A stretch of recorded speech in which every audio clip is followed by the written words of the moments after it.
Greetings viewers, my name is Piyush Chaudhary. I'm an assistant professor at Department of English, Raj College. Today the lecture that we'll be going to, the topic that we'll be going to study is 19th century European Realism and the background to 19th century European Realism. This particular lecture that I'll be taking today focuses on a few things. The first is growth from the 18th century literature to 19th century literature in the context of Europe. Then we'll also be talking about the rise of the novel in European countries like France and rise of realism, the scope of the literary aesthetic term realism, the features and the development of realism as an aesthetic art form. We'll then also be talking about Balzac's social realism and some features of Honoré de Balzac's novels with special reference to Old Man Goriot. Now the French literature since the mid-15th and 16th century was more or less based on the formation of a national literary consciousness and a strong sense of national identity. These were the dominant aspects and the dominant features of French literature.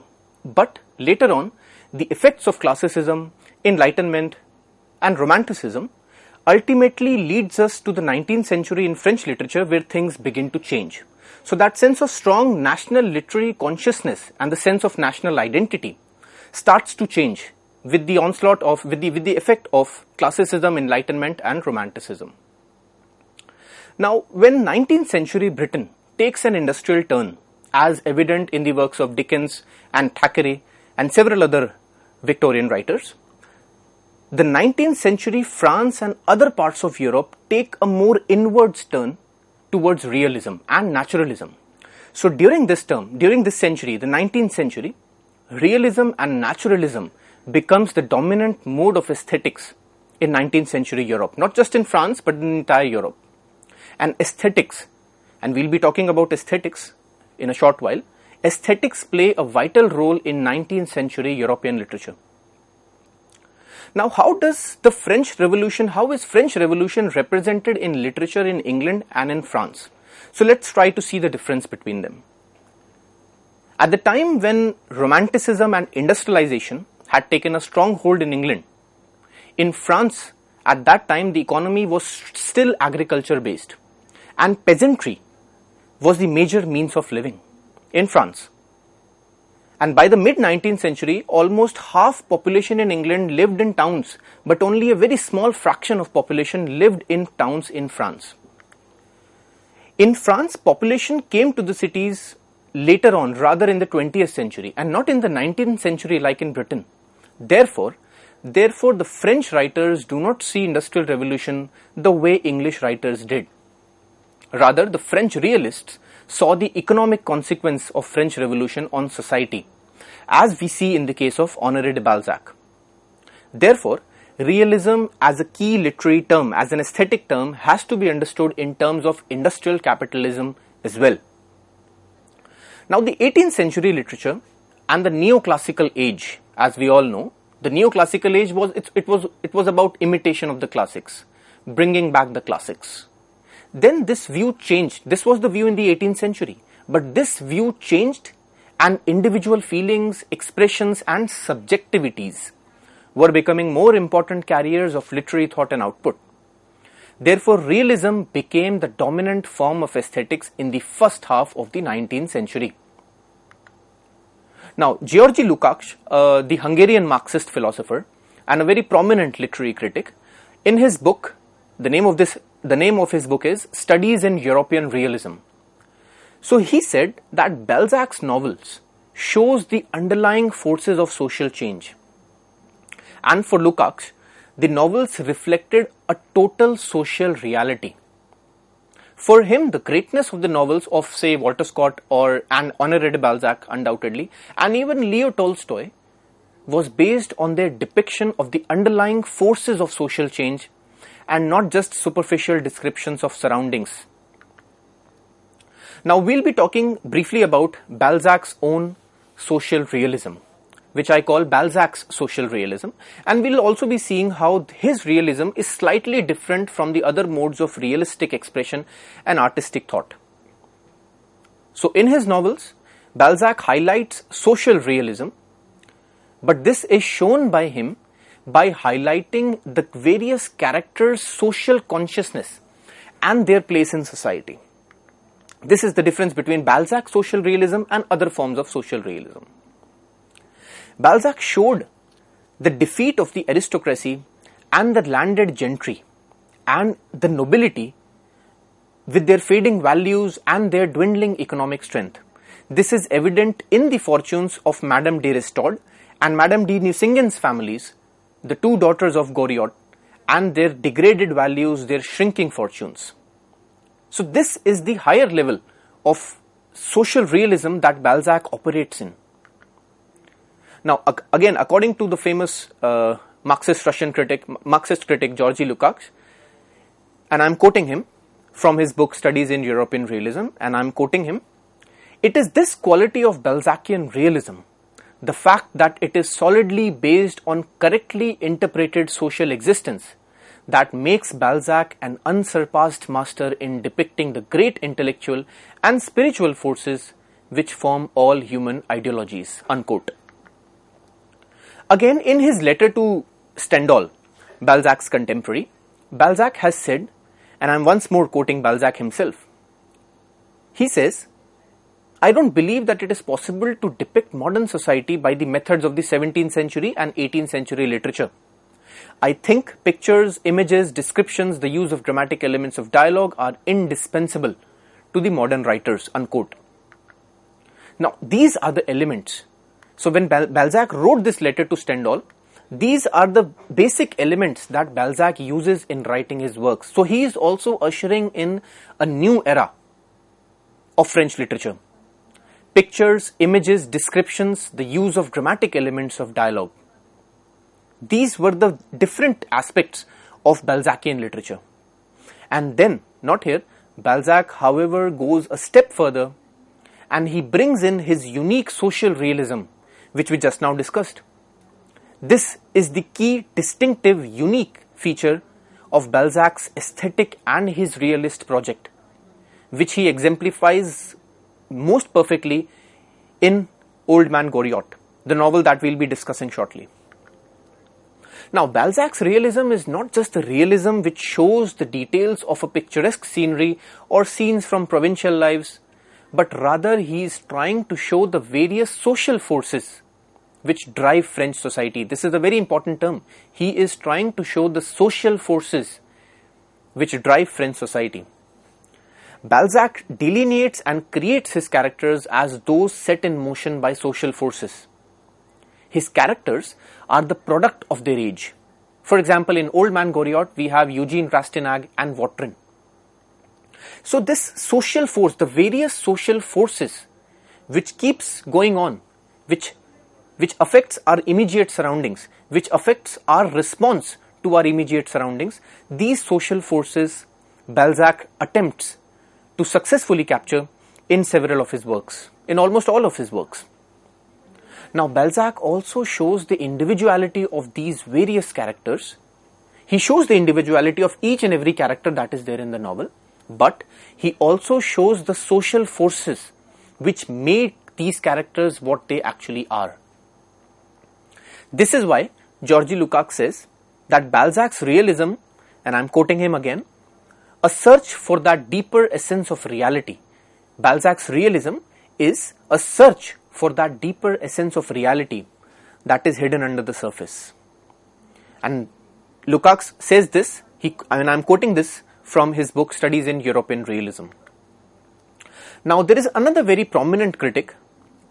We all know Ian Watt and the role that Ian Watt has played in the rise of the novel, and he's one of the most prominent critics in describing how the novel rose. So in 1957, he wrote his book Rise of the Novel, and again he says that the novel as an art form, and I'm quoting him again, is distinguished from other genres and from previous forms of fiction by the amount of attention it habitually accords both to the individualization of its characters and to the minute, detailed presentation of their environment. And this technique Ian Watt calls as formal realism. And what is formal realism? So in other words, formal realism is where the details of the character and the place and the time and other minute details are given to the reader. Balzac, Honoré de Balzac, however, goes a step further to show his own unique social realism, and that is his unique achievement in French literature. But the term realism, actually it gained currency only around the 1850s onwards. So even during Balzac's own time, realism as an art form, realism as a literary form, was not known by the term realism. So it gained currency, it gained prominence only around 1850s onwards in France. So collectively, the word realism meant writing by observation of everyday life, and writing popular stuff meant for ordinary people. But as we have discussed, Balzac goes a step further ahead. Balzac not only just describes the everyday surroundings, but he goes a step further in describing the total social realism, the various social forces that are at work in a society. And he does that in Old Man Goriot. Now, the 19th century novelist, as we know, was influenced by the ideas of the previous century, that is the 18th century. So beginning with and influenced by philosophers like John Locke and Rousseau, so the novelist understood that humans are influenced by their atmosphere and by their surroundings. So the novelists realized that the grand narrative, the Cartesian worldview, must be dismantled. So, and this was influenced by the ideas of the Enlightenment, by the ideas of the 18th century, that humans are influenced by their atmosphere, by their immediate surroundings. So the grand Cartesian worldview, the grand narrative of the Cartesian world, the Cartesian worldview had to be dismantled. So therefore, nature, environment, circumstances, experience, all of these aspects shape a human character, as we will see in the case of Balzac.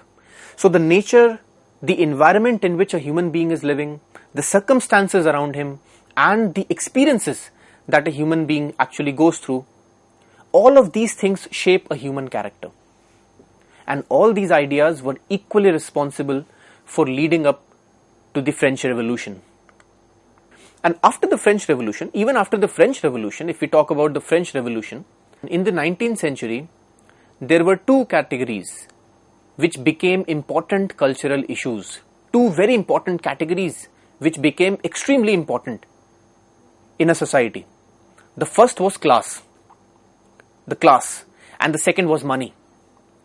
And this is the exact reason why both these cultural facets, that is class and money, play a very important role in Balzac's novel published in 1835, Old Man Goriot.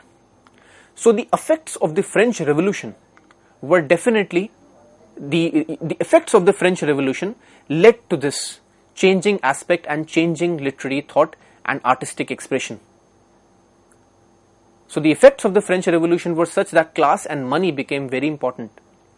So when we read Old Man Goriot, the entire novel is about greed, it's about immorality, it's about the extent to which human beings can go when it comes to class and money, when it comes to money, and how classified the society actually is between the haves and the have-nots. So the times in which Old Man Goriot was written during the 1830s was also a time when the aristocracy was fast declining. So the aristocracy as a class was also declining very fast. The two daughters, Madame de Restaud and de Nucingen, the two daughters in the novel Old Man Goriot, and their dwindling fortunes represent the declining aristocracy. But there is a paradox here. We notice that in this society, in Balzacian society, in the Parisian society, in the 19th century Paris, in the 19th century French society, to be successful meant to be associated in all possible ways to the aristocratic values and manners. For example, noble connections, royal pedigree, noble titles. So there is this inherent paradox that in the 19th century, the aristocracy was declining. But still, in a society, in the same 19th century society, to be successful meant to be associated in all possible manner, in all possible ways to the aristocratic values. So you need to have noble connections, you should have had noble connections, royal pedigree is required, noble titles should be there, because only that will ensure your upward social mobility in 19th century France. And Balzac is representing exactly that. Now, when we talk about Balzac's realism, we also talk about the certain historical specificity that Balzac has in his works. So since we are talking about Balzac's realism, we will also be giving some stress on the historical specificity that is there in Balzacian fiction. Now, as we know, 19th century, a new parallel nobility was also emerging. The original nobility was definitely declining, as we just discussed, but a parallel nobility was also becoming a reality. So the parallel nobility that a man of humble and undistinguished origins like Napoleon was creating or was propagating was becoming a reality in French 19th century society, despite the Bourbon Restoration and Napoleon's defeat in 1815 when he was defeated. But still a new parallel nobility was beginning to gain its foothold. So according to a very prominent critic, Alexander Stevic, and I am quoting Alexander Stevic again, Alexander Stevic says, and I am quoting him, France now had two coexisting nobilities, one created during the centuries of the ancient regime and the one created out of thin air by the arch commoner Bonaparte. So this was a time when a parallel nobility was getting created in 19th century France, in 19th century French society. And we see that in Old Man Goriot as well. It can be seen vividly in this particular novel. The world of Madame de Nucingen, the world of Nucingens and the Restords represent the ancient regime of nobility, whereas the new nobility, the one created out of thin air by quoting Alexander Stevic, the new nobility is represented by Eugene de Rastignac, by Eugene, who himself is struggling to gain a foothold in the aristocracy. So as we know, in the novel Old Man Goriot, we have a character Eugene de Rastignac. He is trying to make his way out into the world. He is trying to make a respectable living into the world, but very soon, in the very first few chapters of the novel, Eugene realizes that if he wishes to gain control over the world, that if he wishes to really progress in his life, then the simple, straightforward path is not going to help him. So this creation of this new nobility is represented by Rastignac himself, who is struggling to gain a foothold in the aristocracy. So the entire novel shows how he is struggling to go from Madame Ristord, and then he tries to go to Madame Nucingen to somehow gain an upward social mobility, because that was what the 19th century historical reality was. So that is where Balzac's strength as a novelist comes forth.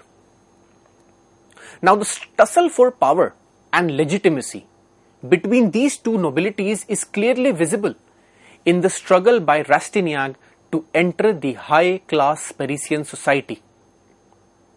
And the tussle between the waning aristocracy and the rising middle class is clearly represented by the struggle between Rastignac and the husbands of the two daughters, de Ristord and de Nucingen. So such is the level of the historical embeddedness. So basically I was trying to explain the historical specificity, the historical embeddedness of the various social and sociological facets of French society in Old Man Goriot. So when Balzac is writing this novel, he is not just describing about, he's not just telling a story about the struggles of the hero, of the protagonist, but he is also talking about the historical specificity and the historical embeddedness of the various sociological facets of French society in his 1835 novel Old Man Goriot.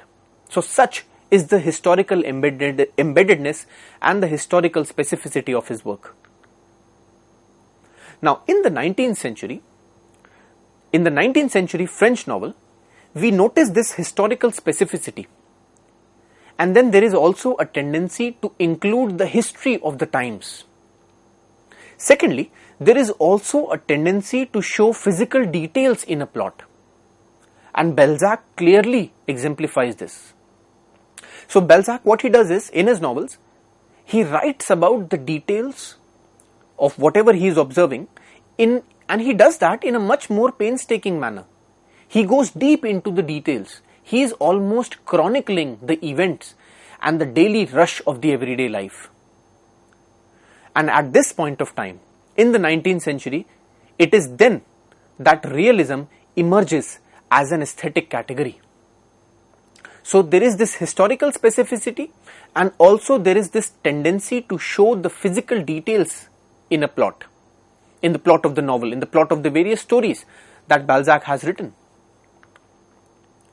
Now science, and so we talked about the influence of classicism, neoclassicism and enlightenment, but then the science and the developments in science also gave an important stimulus to the 19th century realism as a literary movement. Science as an instrument of progress provided the novelist the idea to commit to realism. So therefore, rise of science after the Enlightenment, rise of science in the 19th century is another very important factor in the rise of realism.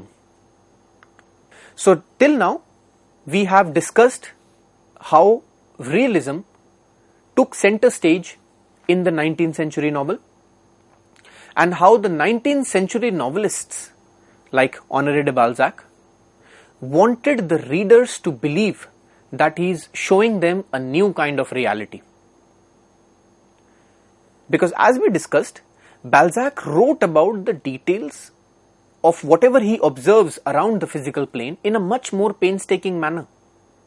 He is almost chronicling the events and the daily rush of everyday life. And he wanted his readers to believe that he is giving them with a new kind of reality. So his attempt to give his readers a new kind of reality ultimately made him create the human comedy. The human comedy, the huge plethora of characters in The Human Comedy. So in this particular work, The Human Comedy, there are loads of novels, loads of stories, and Balzac wrote The Human Comedy, which was also an attempt to show reality where one character of one particular novel can appear in several different places. So therefore this is Balzac's attempt to show reality through novelistic endeavors and through novelistic writings, and this is his unique achievement. Shortly, after a quick break, we'll be reading about realism and the rise of the novel, and then we'll also be describing how Balzac's social realism is different from the kind of realism that was prevalent in the 19th century French literature.